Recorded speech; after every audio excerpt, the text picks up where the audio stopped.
Bismillahirrahmanirrahim. Assalamualaikum warahmatullahi wabarakatuh. Apa kabar sobat kaligrafi semuanya dimanapun berada? Alhamdulillah kita bertemu lagi pada kesempatan kali ini dalam membahas tentunya hal-hal yang berkaitan dengan kaligrafi atau khat Arabi.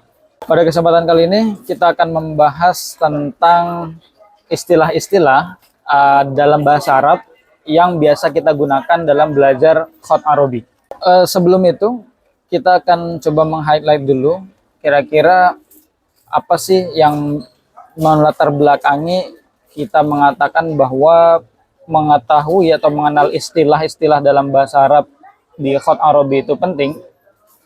Pertama, pada dasarnya bahwa secara historis khat Arabi itu dikenalkan kemudian disebarkan yang pada mulanya berawal pada sejarah Islam bahwa penulisan wahyu, ya, wahyu ilahi yang kita kenal sekarang sebagai kalam ilahi atau Al-Quranul Karim, itu melatar belakangi sekali munculnya seni khat Arabi. Sedangkan kita tahu bahwa bahwa Al-Quranul Karim itu ditulis dan juga dilafalkan dengan menggunakan bahasa Arab. Kemudian yang kedua, masih dalam sisi historis, kita juga tahu bahwa ulama-ulama, bahwa orang-orang terdahulu pada setiap zamannya, misalnya kita sebut di zaman Rasulullah, di zaman para sahabat, di zaman para tabi'in, kemudian di zaman setiap kejayaan-kejayaan Islam itu dari Abbasiyah, Umayyah, kemudian Turki Utsmani. Meskipun di Turki Utsmani mungkin sudah beda geografis ya, tapi dulu-dulunya memang banyak yang menyusun itu adalah orang-orang dari bangsa Arab yang mereka memang mengkaji bahasa Arab. Kita bisa sebut misalnya ilmu nahwunya, kemudian dan lain sebagainya. Itu banyak sekali bersinggungan dengan khat Arabi. Selanjutnya ketiga, mungkin kalau tadi kita bisa sebut dari sisi historis, mungkin juga ada sisi pengkajian ya, atau sisi pembelajaran ya, dari sisi literatur dan lain sebagainya. Nah, kita tahu bahwa banyak sekali literatur yang berbentuk buku ya, mungkin buku-buku dalam rumpun keilmuan bahasa atau bahasa Arab, kemudian rumpun keilmuan adab ya, atau dalam peradaban ya, studi peradaban dan lain sebagainya. Itu memang dikaji oleh orang-orang Arab dan yang digunakan adalah bahasa Arab seperti itu. Nah, jadi dari tiga ini saja atau tiga latar belakang tadi kita bisa mengetahui bahwa bahasa Arab ini sangat lengket sebetulnya dengan khat Arabi. Dan selanjutnya mungkin pada nomor 4 ini kita bisa sebut bahwa sisi metode pembelajaran, ya ini kita sekarang membahas tentang metode, itu juga sangat rekat sekali, sangat erat sekali dengan bahasa Arab. Ya, misalnya kita belajar dengan guru-guru kita. Ya, kalau kita mau lebih mendalami lagi dan kita melihat silsilah siapa pengajar-pengajar itu, maka kita bisa menemukan, mungkin kita mengenal syekh ya, mengenal guru kita, yang mana mereka ini belajarnya justru mungkin bukan di negara Indonesia. Ya, mungkin kita kenal ada guru kita belajarnya di misalnya di negara Mesir atau negara lainnya yang memang menggunakan bahasa Arab begitu, sehingga di situ lagi-lagi dalam metode pun kita menemukan unsur atau aspek bahasa Arab kembali gitu. Nah, jadi dalam unsur atau sisi metode pembelajaran ini, di situ ada pengajaran yang dilakukan oleh guru, kemudian tentunya yang menjadi materi atau buku-buku yang dipelajari tentunya juga ada sisi bahasa Arabnya. Dan dari sini pada akhirnya kita bisa mengetahui bahwa bahasa Arab itu erat sekali dengan khat Arabi ya, dari aspek-aspek tadi, dari sisi-sisi tadi, sehingga kita bisa mengatakan bahwa pelajar khat atau pegiat khat itu ya, ini pun juga dari pendapat saya tentunya sangat penting ya. Adapun biasanya kalau kita bicara tentang bahasa Arab ya, itu biasanya nanti kita mengantisipasi hal-hal yang contoh ya, kita dalam momen apa begitu, dalam acara tertentu atau dalam event tertentu, itu biasanya kita berinteraksi dengan orang-orang selain dari negara Indonesia. kita bisa sebut misalnya dalam perlombaan, dalam pameran, dalam momen workshop, dalam workshop internasional itu biasanya, kemudian dalam pengkajian-pengkajian lainnya, atau bahkan dalam event-event yang mungkin juga nggak terlalu besar itu kadang kita bisa bertemu dengan orang-orang katakan Timur Tengah begitu ya, atau yang non Timur Tengah pun juga kadang katakan mungkin orang Malaysia juga bahkan Melayu itu banyak yang bisa bahasa Arab, sehingga mereka kadang-kadang berinteraksi dengan kita itu dengan bahasa Arab. Nah, kita bisa bayangkan ketika memang mereka melafalkan penjelasan mereka atau komunikasi mereka, kemudian kita paham sebagian kalimat ya atau istilah-istilah dalam khat. Nah, itu akan indah sekali dan kita akan merasa tidak begitu asing dengan apa yang mereka ucapkan seperti itu. Tentunya juga selain daripada berinteraksi tadi, ya pada dasarnya kita juga akan belajar khat Arabi dengan komunikasi dan dengan belajaran yang kita gunakan dengan istilah bahasa Arab. Ya, dalam hal ini mungkin kita nggak mengatakan bahwa seluruhnya bahasa Arab ya. Mungkin yang kita garis bawahi di situ adalah istilah-istilah. Ya, kita tahu dalam khat itu kan banyak istilah ya. Nah, kita akan bisa memahami istilah itu yang khusus, misalnya yang sangat dipakai dalam pembelajaran khat itu kita bisa menggunakan dan kita bisa mengenal itu.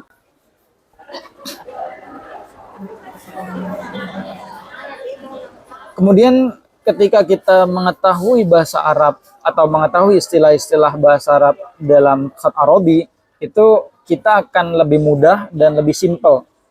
Contoh misalnya begini, ada dalam istilah itu kita menyebut sebagai kolib ya.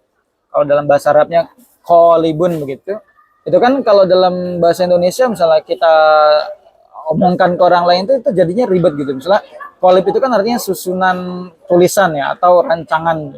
Itu kan misalnya kita nyebutnya ke orang lain, kamu udah buat susunan rancangan tulisan belum? Itu kan akhirnya kita akan nyebutnya dengan panjang lebar gitu kan. Tapi kalau kita pakai menggunakan istilah, nah itu kita akan lebih simpel menyebutnya. Contoh, kalau misalnya kita nanya ke teman kita, kamu udah buat kolib belum? Nah itu kan lebih simpel. Atau lain-lain nanti akan kita kaji setelah ini.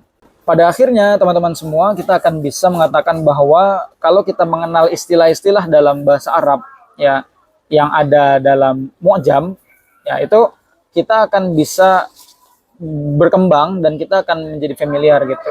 Artinya ya kita kan nggak mau ya dalam belajar khat itu kita nggak mau berlari di tempat. Tentunya kita ingin berkembang, kemudian bisa meningkatkan skill kita, dan salah satunya saya kira kalau kita bisa menggunakan istilah-istilah bahasa Arab ini, dan saya kira nggak perlu bisa seutuhnya kita ngobrol dengan bahasa Arab ya, tidak perlu sejauh itu. Meskipun kalau teman-teman memprogramkan sejauh itu ya silahkan, tapi setidaknya beberapa istilah saja yang kita habis ini akan pelajari, ya menurut saya itu sangat bagus sekali. Dan itu akan membantu sekali teman-teman semua dalam pembelajaran khat dan tentunya bisa menambah wawasan dan kebermanfaatan yang lebih luas. Oleh sebab itu teman-teman semuanya, insya Allah dalam kesempatan ini, dalam mukodimah tadi yang saya paparkan, insya Allah setelah ini ya dengan adanya channel Bait Khat ini kita akan mengkaji beberapa episode dalam pembahasan mengenai istilah-istilah bahasa Arab. Jadi kita akan mengupas mungkin per 5 kosakata atau 5 istilah gitu ya, atau mungkin 8 atau 10 nanti gimana tergantung ya pematerinya, atau mungkin nanti bisa ditonton setelah ini. Kita akan memulai beberapa ya mungkin memaparkan istilah, kemudian kita akan menjabarkan ya, kalau memang kita ada punya sisi visual kita tampilkan visualnya seperti apa. Insya Allah semoga dengan adanya ini kita bisa lebih mengetahui tentang keilmuan khat Arabi secara utuh dan semoga bermanfaat seperti itu. Oleh sebab itu saya ucapkan selamat menikmati lah, selamat menyaksikan, menonton dan memahami beberapa hal-hal yang kita sharing seputar istilah-istilah khat Arabi ini. Mungkin setelah saya bicara ini akan ada sesi pertama untuk pemaparan beberapa istilah dasar berbahasa Arab yang ada dalam khat Arabi. Sekian, terima kasih. Assalamualaikum warahmatullahi wabarakatuh. Ya, langsung saja teman-teman semuanya, kita akan mencoba memulai di episode pertama ini ya. Jadi di sini kita akan menjelaskan dulu istilah-istilah yang memang dasar. Jadi dasar itu maksudnya yang biasa dipakai atau disebut oleh kebanyakan para pegiat khot ya. Kebanyakan para pelajar khot Arabi itu yang sering digunakan itu apa sih misalnya begitu. Jadi kita memang berurutan pada episode-episode pertama ini kita memang akan menjelaskan dulu hal-hal yang dasar gitu ya. Atau istilah-istilah dasar yang sering disebut. Kemudian teknisnya mungkin juga kita akan urut dalam mengkajinya. Jadi pertama-pertama ini kita memulai dari istilah-istilah yang diawali dengan huruf hamzah. Nah, jadi hamzah terlebih dahulu, kemudian nanti lanjut ke huruf ba ya, dan huruf ta dan seterusnya seperti itu. Kemudian mungkin dari istilah-istilah khot ini kita juga akan membahas juga nama-nama kaligrafernya. Jadi di awal-awal ini atau mungkin nanti selang-seling lah kita akan membahas kata-kata atau istilah-istilah, tapi diselingi juga nanti mungkin episode keduanya atau episode ketiganya kita akan membahas nama-nama kaligrafer yang memang diurutkan juga berdasarkan abjad, berdasarkan huruf Arab, misalnya dari hamzah dulu. Kalau di hamzah itu kan berarti ada Ibnu Bawab misalnya, atau ada Ibnu Muklah, nah, dan lain sebagainya. Jadi insya Allah depannya kita seperti itu. Oke teman-teman semuanya, kita akan mencoba mulai ya. Kita akan membahas kurang lebih pada kali ini ada lima istilah yang akan kita bahas. Untuk yang pertama, di sini kita ada uslubul khot. Ya, jadi kita mungkin sering mendengar ya yang namanya uslub ya. Sering kita menyebut uslub. Ada yang mungkin teman-teman nyebut uslub Syauqi, uslub siapa itu? Khattab Hashim Muhammad Al-Baghdadi misalnya. Atau dalam Diwani ada uslub Muhammad Izzat. Kemudian nanti ada uslub Ghazlan ya, yang dari Mesir itu, Diwani dari Mesir ya. Nah, lalu kemudian sebetulnya uslub ini apa? Nah, kalau kita lihat lil khoti asalib. Jadi bagaimana uslub itu sebetulnya secara apa ya, tekstual bahasa itu kan uslub itu artinya adalah karakter ya atau model. Nah, jadi di sini dijelaskan bahwa lil khoti asalib, bahwasanya dalam khot itu ada beberapa karakter ya atau model. Jadi yang lebih spesifik itu kalau kita kan biasanya menisbahkan atau menyandingi uslub itu kepada tokohnya atau penulisnya. Tapi sebetulnya ya tadi secara rinci bahwa uslubul khot itu adalah persoalan-persoalan bagaimana khot itu ditulis dengan ketebalan tertentu atau tipis tertentu. Ya, di situ ada sakil, mukhaffaf gitu ya. Terus ada gaya-gaya tertentu. Jadi maksudnya itu justru model khot itu adalah model dari sisi banyak hal, yaitu bagaimana tipis tebalnya, kemudian besar kecilnya, kemudian jelas atau tidak jelas ya. Jadi karakteristik inilah yang membuat khot itu tadi biasanya kita menisbahkan kepada, kalau misalnya khotnya begini maka dia ke uslub Muhammad Syauqi misalnya. Atau kalau misalnya Diwani uslubnya begini berarti karena dia mungkin pendek-pendek atau gemuk-gemuk. Nah, itu nanti masuknya berarti cenderung kepada uslub Muhammad Izzat seperti itu. Tapi bukan berarti uslub khot itu selalu dengan tokoh, enggak, sebetulnya enggak juga. Yang penting kalau kita melihat tulisan kemudian dia punya karakter, nah berarti itu sudah disebut dengan uslub khot.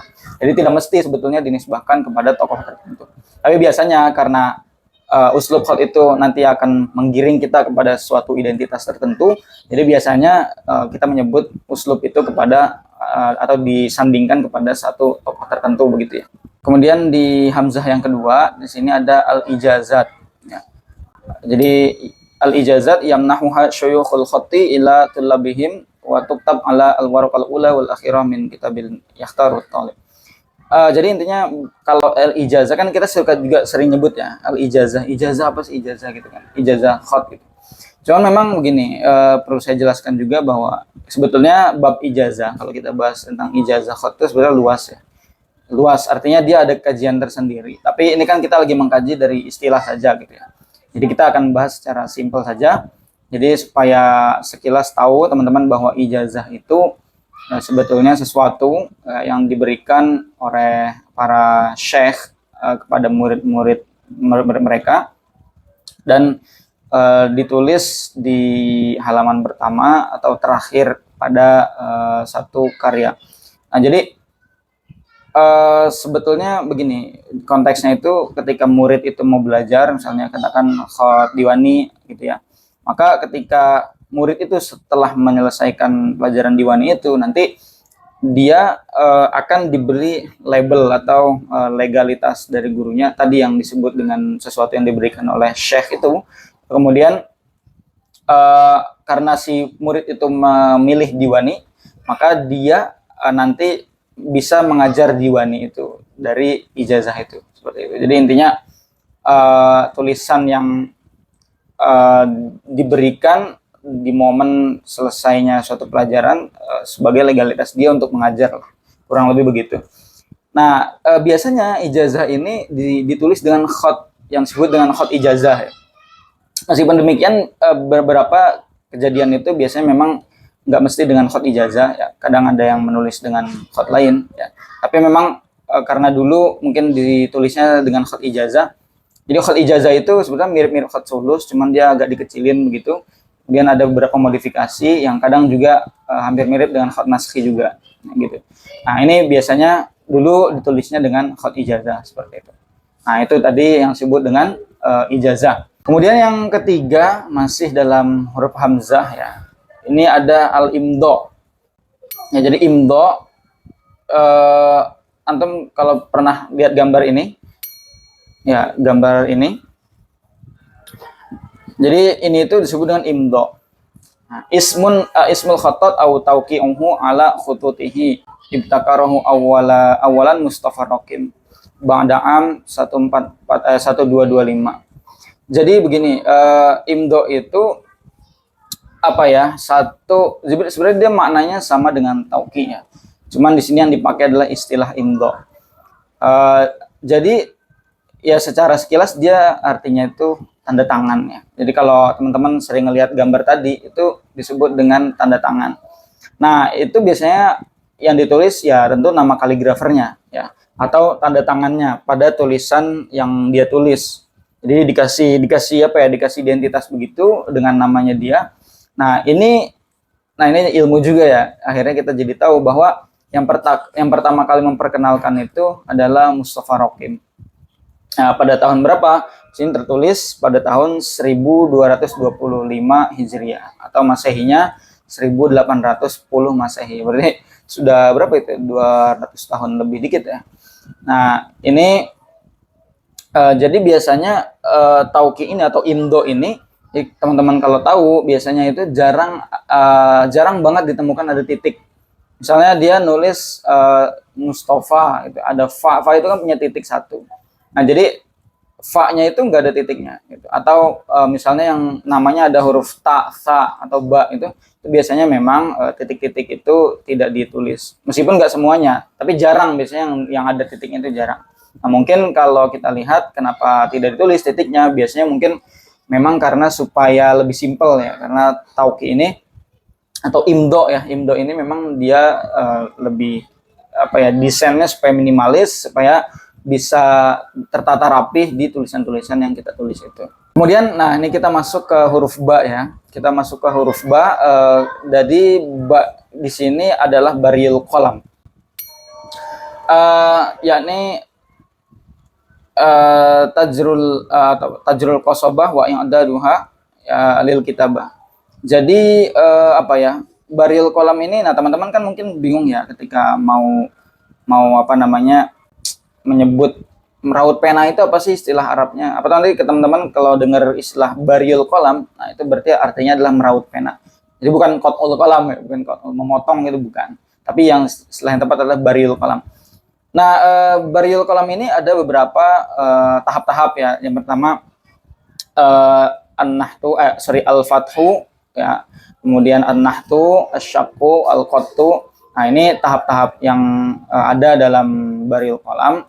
Jadi ini biasanya dipakai untuk teman-teman pemula yang memang ketika tahapan mengenal pena, dia akan meraut pena dengan tahapan-tahapan tadi. Nah, adapun kalau kita lihat dari sisi bahasa Indonesianya tadi yang proses-proses tadi itu, jadi di sini mungkin kayak kita meraut pena gitu ya. Meraut pena itu kan kayak menguliti ya, kan pena itu punya sisi kulit itu, jadi ada kulit luar. Nah, jadi yang pertama seperti tadi saya sebutkan bahasa Arabnya ada al-fathu di situ, ada an-nahtu dan lain sebagainya. Nah, itu urutannya adalah membuka ya. Pertama membuka pena itu, mungkin karena pena itu masih bulat ya, kadang kalau kita nemu handam itu kan masih bulat ya. Jadi dibuka dulu supaya bentuknya pipih gitu. Kemudian setelah membuka itu ada mengukir ya. Ada mengukir, kemudian ada membelah, kemudian yang terakhir ada memotong. Nah, memotong inilah sebetulnya yang al-qattu tadi. Al-qattu ya, itu dipotong kemiringannya sesuai dengan yang kita kehendaki atau kita inginkan seperti itu. Nah, kemudian tadi kita bahas huruf ba ya, huruf ba cuma satu. Nah, ini selanjutnya adalah huruf ta. Di sini kita menemukan at-tarkib ya. Nah, ini teman-teman kan sering dengar ya, tarkib. Nah, ini apa sih tarkib itu sebetulnya apa gitu kan? Karena tarkib itu sebenarnya kalimat umum ya, bisa tarkibu kalimat, tarkibu jumlah dan lain sebagainya. Atau dalam nahwu juga kita sering menemukan istilah tarkib. Nah, tarkibul khutut wasiyagatiha fi ta'lif munsajim. Yabda'u at-tarkib minal asfal ilal a'la hatta syaklun muayyan. Wahia tustamal fi khutus sulus wa sulus al-jali wa yutlaqu alaihi ladat al-atraq karofat sulus ay sulus mutadakhil. Jadi begini teman-teman, bahwa tarkib ini kalau kita simpelkan itu artinya susunan ya. Jadi kalau misalnya teman-teman ngobrol dengan sesama kaligrafer itu misalnya begini, gimana udah nyusun tarkib belum gitu kan? Atau tarkib khot kamu gimana gitu ya. Jadi kan enak kan, asik gitu kan ngedengarnya istilah-istilah ini disebarkan gitu. Nah, sebenarnya tarkib ini ya tadi dia simpelnya itu artinya susunan sebetulnya. Atau kalau dia disebut tarkib itu kan apa ya? Masdar dari fi'al rakkaba yurakkibu gitu. Kemudian tarkib. Maka maknanya yang lebih sesuai sebenarnya bukan susunan tapi penyusunan ya. Nah, yang dimaksud penyusunan di sini apanya ya, kita bisa lihat mungkin susunan hurufnya atau formatnya, kemudian komposisi hurufnya. Nah, itu biasanya kalau kita temukan di sulus jali misalnya, susunan dari bawah ke atas dan lain sebagainya. Nah, ini biasanya ditemukan di khot-khot yang jali ya. Kita bisa sebut misalnya sulus jali, kemudian ada diwani jali, kemudian mungkin ada beberapa khot jali yang lain. Nah, itu biasanya tarkib itu terjadinya di situ. Meskipun demikian nggak berarti di jali saja, sebenarnya di semua khot itu ada tarkibnya. Cuma mungkin yang disebut tarkib tadi itu kan ada susunan bawah ke atas gitu ya, atau silang, ada artinya dia huruf-huruf itu tabrakan lah. Karena kalau kita lihat riq'ah atau diwani atau khot yang memang pakai sater ya, pakai garis, kayak juga misalnya nasakh itu kan mereka antar huruf itu nggak ada yang saling nabrak gitu ya. Nabrak dalam artian saling menyilang gitu ya. Nah, itu mungkin ada tarkibnya, cuman bukan betul-betul yang menonjolkan tarkib di situ. Karena biasanya kalau khot-khot yang datar itu, yang di atas garis itu biasanya kan memang jarang kita menaikkan, menurunkan itu jarang. Tapi bagaimana kita menata jarak, kemudian mungkin lebih simpel menata huruf dan lain sebagainya. Meskipun beberapa ada yang kita tarik ke atas biasanya di diwani, tapi atau di khot lain, tapi enggak ribet atau enggak rumit tarkib daripada khot-khot yang jali atau khot-khot yang besar itu. Demikian teman-teman semuanya, sobat kaligrafi, mungkin ini dulu yang bisa kita sampaikan di episode pertama ya. Ini perdana dari insya Allah kedepannya kita akan standby, kita akan menyajikan lagi konten-konten terlebih atau terkhusus di konten istilah khot ini. Mungkin dalam satu kali episode kita bisa mengasih 5 atau 8 atau paling banyak 10 kosakata atau istilah yang ada dalam khot Arabi. Dan dengan ini insya Allah semoga kita terus istiqomah dan bermanfaat. Terima kasih, sekian, barakallahu fikum.